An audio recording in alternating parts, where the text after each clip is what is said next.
All right, so now we've got a neck with a fingerboard glued onto it, and the fingerboard is tapered. All right, so we found the center line. All the slots are in it. One thing we need to make sure of is that this is good and flat, okay? That's what can cause a lot of fret buzz on a classical guitar. So what I'm going to do is I'm just going to use this nice long flat surface on this level and just go back and forth on it. How you hold this is pretty important, because if you start doing this, you'll make a dip in the fingerboard. Believe it or not, how you hold it. I'm actually kind of thinking back and forth.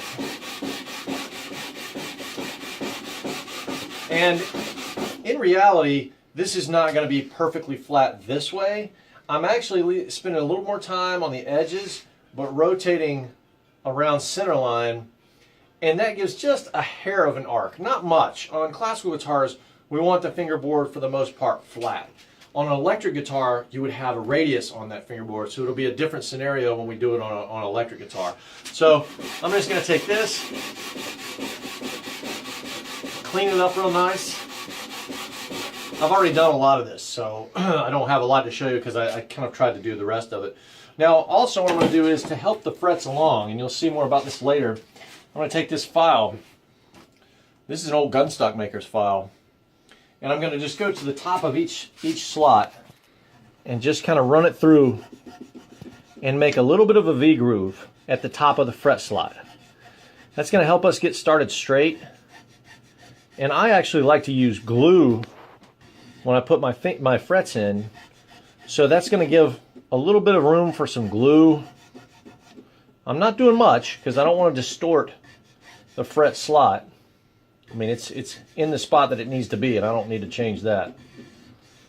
But I'll go through and I'll do the rest of this, and then I'm going to show you how to hammer in some frets. Okay, so now I'm ready to hammer the frets in. The fret has a tang with little barbs on it, so we're going to hammer that into the slot, okay? So I've already spread some glue into this spot. I like to use glue, and honestly I like to use the wood glue. And I'm just going to drag a business card down through there and just get that glue nice and puddling into the slot.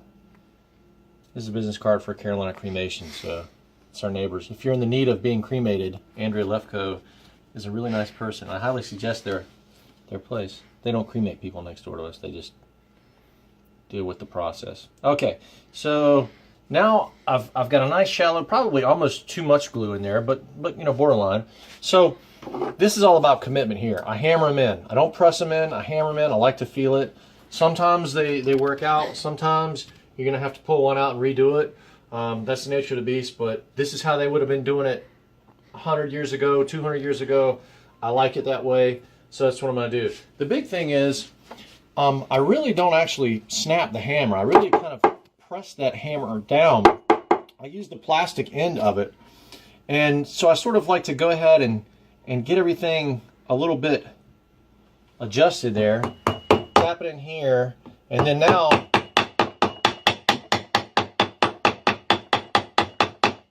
go all the way across. Clip it close on this end. Clip it close on that end.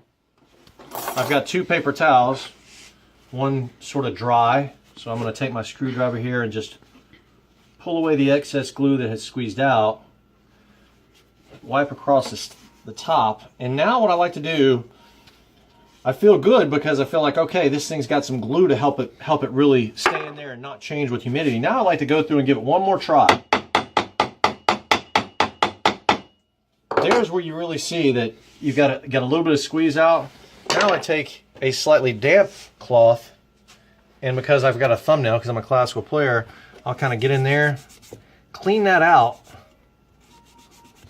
while I can get to it, and it'll do a real clean job, and just check to see that it's laying nice and flat.